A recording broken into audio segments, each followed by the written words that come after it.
Friends, I am Shruti. Angel Falls தாங்க இந்த உலகத்திலே உயரமான நீர்வீழ்ச்சி. இந்த நீர்வீழ்ச்சி தென் அமெரிக்கால இருக்க வெனிஸ்லான்ற இடத்துல தாங்க இருக்கு.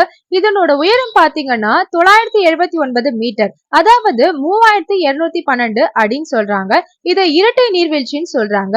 முதல் நீர்வீழ்ச்சியோட உயரம் பாத்தீங்கன்னா 248 அடி. இரண்டாவது நீர்வீழ்ச்சி கிட்டத்தட்ட 150 மீட்டர் அகலத்துல இருந்து வர இந்த நீர்வீழ்ச்சி 75% தண்ணி காத்துல கரைஞ்சு போயிடுதுன்னு சொல்றாங்க. 1933 வருஷம் ஜிம்மி ஏஞ்சல் இவர் ஒரு பைலட். இவர் பிளைட்ல பறந்துட்டு இருக்கும் போது காட்டுக்கு நடுவுல ஒரு ஃபால்ஸ் பாக்குறாரு. அங்க லேண்ட் பண்ண சூழ்நிலை இல்லாததுனால திரும்பி வந்துடுறாரு. அங்க இருக்க கவர்மெண்ட் கிட்ட இந்த ஃபால்ஸ் பத்தி சொல்லும் போது முதல்ல இவரை ஃபூலிஷா தான் பாக்குறாங்க. ஆனா எப்படியாவது இந்த ஃபால்ஸ் கிட்ட போய் பாக்கணும்னு சொல்லிட்டு இந்த ஏஞ்சலுக்கு ரொம்பவே ஆசையா இருக்கு. 1937 வருஷம் ஜிம்மி ஏஞ்சல் இந்த ஃபால்ஸ போய் பாக்குறாங்க.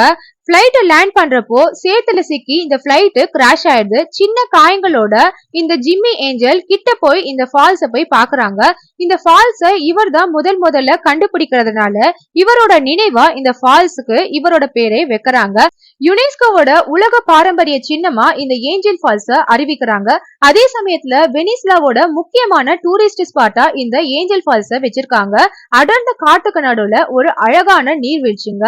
இதே மாதிரி இன்ட்ரெஸ்டிங்கான விஷயங்களை தெரிஞ்சுக்க நம்ம சேனலை சப்ஸ்கிரைப் பண்ணுங்க.